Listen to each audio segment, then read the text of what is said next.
Hello students, आज हम अपने आई वांट आंसर्स इस सीरीज़ का सेकंड वीडियो यहाँ पे रिकॉर्ड कर रहे हैं।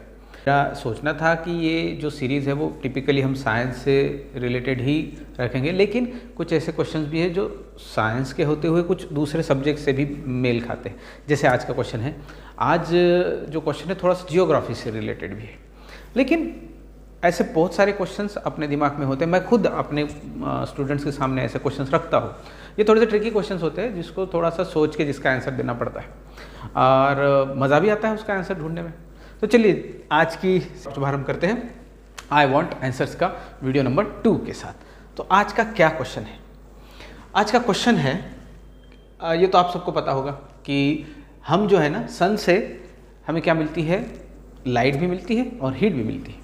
अब इसी पे एक क्वेश्चन है कि सोचो अगर यहाँ पे हमने एक माउंटेन निकाला, समझो ये माउंट एवरेस्ट है, ठीक है, और यहाँ पे कहीं हम हैं।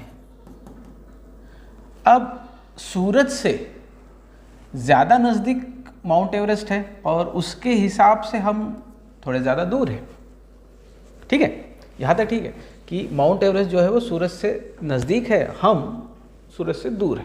अब इस हिसाब से ज़्यादा गर्मी कहाँ होनी चाहिए? ज़्यादा गर्मी तो माउंट एवरेस्ट पे होनी चाहिए और हमें जो है यहाँ पे उसके हिसाब से कम गर्मी लगनी चाहिए। लेकिन क्या ऐसा होता है? ऐसा नहीं होता। होता बिल्कुल उसके उल्टा है कि माउंट एवरेस्ट पे जो है वहाँ पे तो भाई हम देखते हैं कि बर्फ़ ही बर्फ़ है, वहाँ बर्फ़ है, और यहाँ पे हमारा पसीना निकल रहा है, गर्मी के मारे हमारा यहाँ पे हाल बेहाल हो रखा है। अब सवाल यही है कि ऐसा क्यों है? माउंट एवरेस्ट सन से ज़्यादा नज़दीक होते हुए भी वहाँ पे बर्फ़ है और कंपैरेटिवली हम सन से ज़्यादा दूर होते हुए भी हमें गर्मी लगती है। ऐसा क्यों? बताइए बताइए, ऐसा क्यों? देखिए, बहुत ही सिंपल सा इसका जवाब भी है। जवाब ये है कि हम जो सन से हमें जो मिलता है, that is what we called as a solar energy. Solar energy हमें सन से डायरेक्टली जो मिलती है, दैट इज सोलर एनर्जी। अब उस सोलर एनर्जी को ये जो सरफेस यहाँ पे दिख रहा है, अर्थ का जो सरफेस है, वो इस सोलर एनर्जी को लेता है और उसको कन्वर्ट कर देता है। उसको किस में कन्वर्ट करेगा? उसको कन्वर्ट कर देगा वो हीट में। अब इसके लिए सोलर एनर्जी का हीट में कन्वर्जन होने के लिए उसको करनी पड़ेगी एक प्रोसेस जिसका नाम है रेडिएशन। बात समझ में आ रही है? देखो फिर से मैं समझाता हूँ। जब भी हमें सन से सोलर एनर्जी मिलेगी, ये जो सरफेस है उस सोलर एनर्जी का क्या कर देगा? रेडिएशन कर देगा। और ये रेडिएशन जब वो करेगा, ये जो रेडिएट करेगा, उसी से हमें मिलेगी क्या? हीट। इसका सीधा मतलब ये है कि हमें सोलर एनर्जी मिलती है सन रेज से। सन रेज से हमें सोलर एनर्जी मिलती है, ना कि हीट। अब इस सन रेज की ये जो सोलर एनर्जी है, इसका कन्वर्शन हीट में होने के लिए क्या होना पड़ेगा? रेडिएशन होना ज़रूरी है। अब ये कैसे होता है? अर्थ पे जितने भी सरफेस है, जैसे लैंड लो या फिर सी ले लो, इनका अलग अलग एल्बिडो होता है। एल्बिडो का क्या मतलब है? आप ऐसा समझ सकते हो कि ये उनकी कैपेसिटी है कि सोलर एनर्जी को हीट में कन्वर्ट करने की। लेकिन सिर्फ इतना ही नहीं, और भी एक चीज़ है इसमें, अगर आप ध्यान से देखो तो, जैसे समझो ये अर्थ है और अर्थ के सराउंड में उसका एटमॉस्फेयर है। अर्थ के सराउंड में क्या है? उसका एटमॉस्फेयर होता है। अब ये एटमॉस्फेयर शुरुआत में तो थोड़ा सा डेंस होता है, लेकिन जैसे जैसे ऊपर जाए वैसे ये एटमॉस्फेयर भी क्या हो जाता है? लेस डेंस हो जाता है। अब इसका क्या मतलब है? इसका मतलब ये है कि इस एटमॉस्फेयर के नज़दीक जो एयर है या फिर जो गैसेस है, उनके जो मॉलिक्यूल्स हैं उनकी संख्या ज़्यादा है, वो ज़्यादा है। अब इससे क्या होगा? इससे होगा ये कि जब सन की लाइट यहाँ आएगी तो ये तो इससे भी रेडिएट होगी ना। ये देखो, सरफेस से तो रेडिएशन होगा ही, लेकिन इन एटम से भी रेडिएशन होगा। तो इस वजह से यहाँ पे टोटल हीट जो पैदा होगी वो ज़्यादा होगी। कहाँ पे? सरफेस के नज़दीक वाले हिस्से में। लेकिन जैसे हम अगर माउंट एवरेस्ट की बात करें तो वो तो बहुत हाइट पे है।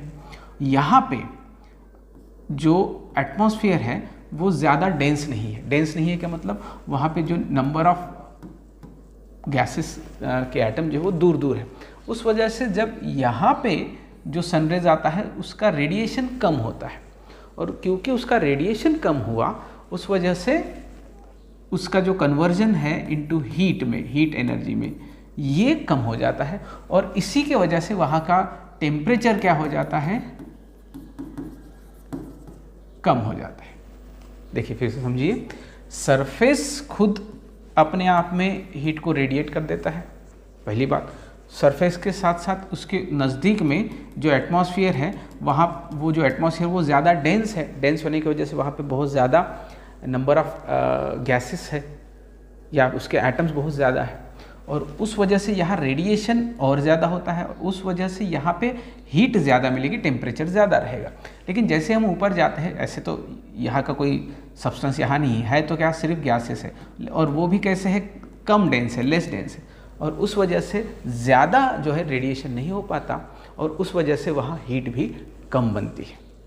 और इसी वजह से माउंट एवरेस्ट के जो टिप है, ऊपरी भाग है, वहाँ पे हमें बर्फ़ देखने को मिलती है। समझ में आई बात? यानी जो हमें हीट मिलती है वो सनरेज से डायरेक्टली हीट नहीं मिलती। क्या करना पड़ता है, इस सनरेज का रेडिएशन होना चाहिए, और उस रेडिएशन के बाद ही हमें हीट मिलती है।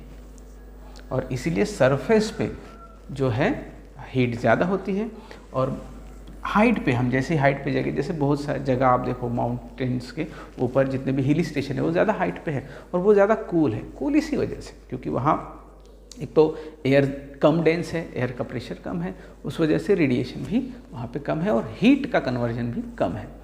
और यही इस सवाल का जवाब है कि इसी वजह से माउंट एवरेस्ट पे बर्फ़ है, और आपको माउंट एवरेस्ट के बजाय आपको ज़्यादा गर्मी लगेगी, आप भले ही आप सन से ज़्यादा दूर क्यों ना हो। The reason is, one is you can say that albedo effect, and second one you can say that there is a conversion of solar energy into heat energy। इन दो कारणों की वजह से हमें सन से दूर होने पर भी ज़्यादा गर्मी लगती है, और माउंट एवरेस्ट के टिप पे सन के नज़दीक होते हुए भी बर्फ़ गिरती है। तो बस यही था सीधा साधा जवाब इस आड़े तेरे क्वेश्चन का। ऐसे कुछ और क्वेश्चंस आपके दिमाग में तो आप भेजिए, देखेंगे उनका भी, हम उन सवालों को भी डील करेंगे और उनका भी जवाब लेने की कोशिश करते हैं। ऐसे बहुत सारे क्वेश्चंस आपके दोस्तों के दिमाग में भी होंगे, तो ये वीडियो भेजिए उनको बताइए कि आपके दिमाग में ऐसा कोई भी क्वेश्चन हो तो कमेंट करें, कमेंट में मुझे लिख के भेजिए। इसके जो भी क्वेश्चन वो लिख सकते हैं, मैं कोशिश करूँगा कि उन सारे क्वेश्चन के जवाब आपको दूँ। Until then, it's goodbye and thank you very much for watching.